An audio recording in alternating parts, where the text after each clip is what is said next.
Mais qu'est-ce qui s'est passé? Où sommes-nous? Je ne sais pas. Mais j'ai faim. Oh, regarde ça. Alors, voyons ce qu'on peut avoir pour 4 pièces. Vous désirez? 2, s'il vous plaît. Non, ce n'est pas assez. Vous avez augmenté le prix. Mais pourquoi? Comme les gens ont de l'argent pour acheter plus de choses qu'il n'y en a à vendre, la demande pour mes gâteaux a augmenté. Et puis, le prix de la farine est plus élevé. Je dois régler le meunier. Le prix du bois pour mon four a augmenté aussi. Maintenant, ça me coûte plus cher de faire des gâteaux. Allez, au suivant. Pas de panique. Vous avez juste besoin de plus d'argent. Génial! Merci beaucoup. Mais c'est incroyable! Il continue d'augmenter ses prix. On ne pourra jamais rien acheter ici. Eh bien, il vous faut simplement plus d'argent. Attends un peu, je te connais. Tu es l'inflation. Oh, bravo! Comme vous êtes très intelligent, je vais tous vous récompenser par un prix en espèces. Non, arrête! Waouh! C'est génial! Non, ce n'est pas génial. S'il y a trop d'argent en circulation pour le même nombre de produits, les prix augmentent et l'argent perd de sa valeur.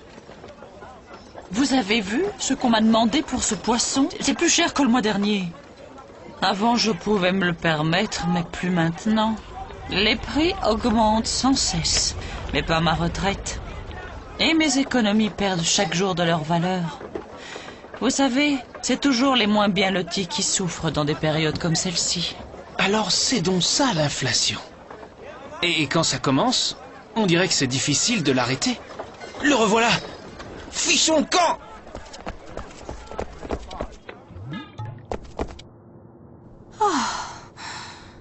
On l'a échappé belle. Je me demande qui surveille l'inflation aujourd'hui. Est-ce que la prof n'avait pas parlé de la Banque Centrale Européenne et de la stabilité des prix? Si. Essayons d'en savoir plus. Tu as vu où on est?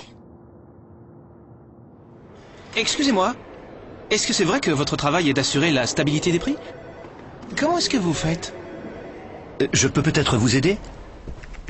Bien, que puis-je faire pour vous? Voilà. Nous venons de voir le monstre de l'inflation et les dégâts qu'il provoque. Est-ce vous qui vous en occupez? Le monstre de l'inflation? Oui, il était en train de... Oh, vous devez parler de ceci. C'est lui l'inflation? Le monstre? Il est minuscule? Bien sûr. Parce que c'est notre travail d'assurer la stabilité des prix. Nous nous efforçons de maintenir l'inflation en dessous, mais proche de 2% à moyen terme. Mais comment faites-vous? Nous cherchons à savoir si des risques menacent la stabilité des prix. Nous effectuons 2 types d'analyses. D'abord, nous surveillons un certain nombre de facteurs, comme la croissance économique et les prix du pétrole, qui peuvent faire grimper les prix à court terme. Ensuite, nous surveillons la quantité d'argent en circulation dans l'économie, car ce facteur pourrait faire monter les prix à moyen et long terme. Mais pourquoi? Nous avons constaté dans le passé qu'une inflation élevée était toujours accompagnée d'une trop grande quantité d'argent en circulation. S'il y avait trop d'argent pour trop peu de produits, on risquerait une hausse de l'inflation. C'est comme si tout le monde voulait acheter les mêmes gâteaux sur le marché. Oui, mais l'inflation ne survient qu'en cas de hausse des prix généralisée, pas seulement pour les gâteaux, mais pour tous les produits et tous les services. Mais qu'est-ce que vous pouvez y faire? Par exemple, pouvez-vous empêcher le boulanger d'augmenter ses prix? Non. Nous ne le pouvons pas, mais nous fixons les taux d'intérêt. Je vais vous expliquer.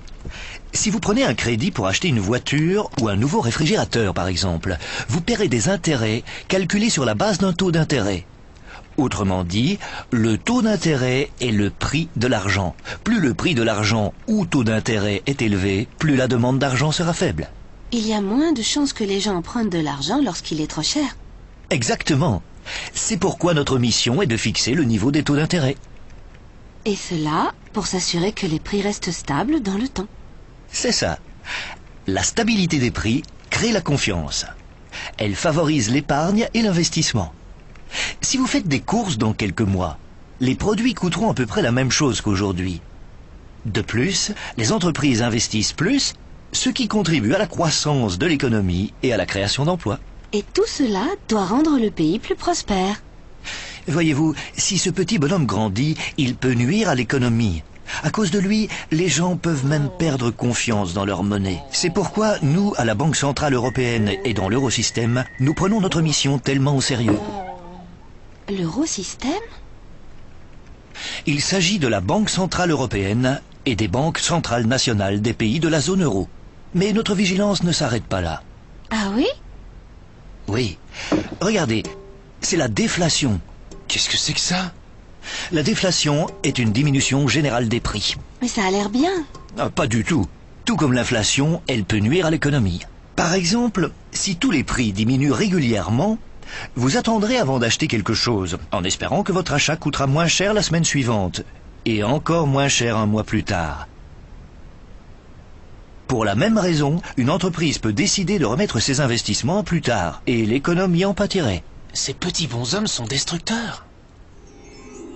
Bien,